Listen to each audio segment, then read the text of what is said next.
Yolanda Álvarez, periodista de Televisió Espanyola.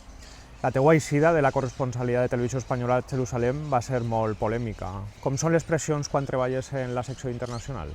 Les pressions per a la gent que treballem en periodisme internacional no crec que siguin majors que la gent que treballa a nacional, per exemple. El que passa és que quan els poders sempre intenten atacar el contrapoder, sobretot en un moment de conflicte, no? Com va ser a la guerra de Gaza, on les dos parts intenten imposar el seu discurs i la seva retòrica. Clar, jo vaig presenciar actes que serien susceptibles de ser considerats crims de guerra. Aleshores ens convertim en testimonis incòmodes per a qualsevol poder, no? Que intenta sempre acallar aquestes veus, no? I és quan pressionen. Com condiciona la precarietat el treball dels corresponsals i enviats especials avui en dia?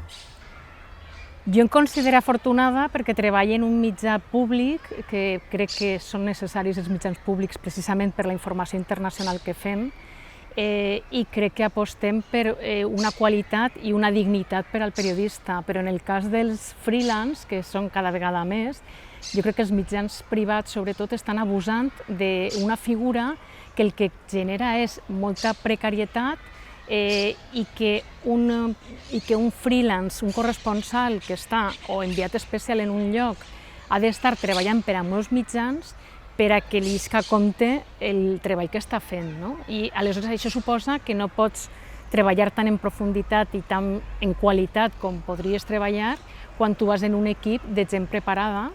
I clar, jo veig, per exemple, els freelance que van amb la càmera, que s'ho fan tot i que van una persona soles per a fer televisió, per exemple, no? O que han d'estar fent una crònica per a ràdio, per a tele, per a premsa, en un mateix dia moltes cròniques i que, clar, jo crec que han de treballar moltíssim i no poden aprofundir tant ni dedicar, ni especialitzar-se, quizá, pot ser tant en cada mitjà, no? Que és el teu. Vas tindre una experiència molt intensa en l'Open Arms, al mig del Mediterrani. Per què era tan important que un equip de la televisió pública estiguera a bord? El tema de la migració s'ha de tractar des de l'origen i s'ha de tractar des d'una perspectiva humana. I crec que era molt important que estiguérem a bord de l'Open Arms per visibilitzar un problema, un drama que n'hi ha, que és que les polítiques migratòries de la Unió Europea estan fent tanques cada vegada més altes, no? I deixant que la gent acabi morint a la mar. Aleshores, jo crec que la Mediterrània, que és una font de vida, ara mateix s'està convertint en un cementeri, no? I crec que és molt important que els mitjans visibilitzem els problemes socials en tota la seva perspectiva humana, que no pensem, per exemple, en migració com números, com a xifres, i sí com a persones, com a històries, perquè així en el nostre periodisme humà i pròxim és com creem, contextualitzant també, una empatia que si no, no es pot crear en la societat i que acabe d'entendre tota la problemàtica que suposa la migració, que damunt en moments com ara s'utilitza des d'un punt de vista polític, quan podria ser una oportunitat per a un continent envellit com el nostre. La Unió de Periodistes cada any otorga els Premis Llibertat d'Expressió a professionals estrangers. Per què creus que és important premiar periodistes com Lídia Catx o Jamal Khashoggi, entre altres?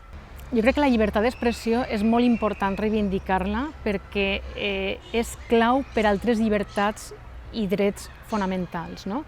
Com són la llibertat d'informació, el dret a la informació de la societat, o altres drets que fan una societat més democràtica. La llibertat d'expressió és la base de la nostra democràcia.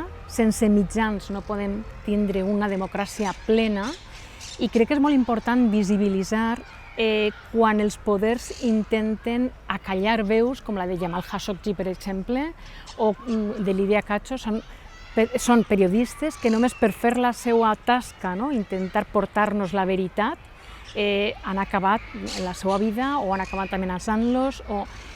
Crec que per això és molt important que tota la societat entenga que en la llibertat d'expressió i la llibertat de premsa ens juguem moltes coses.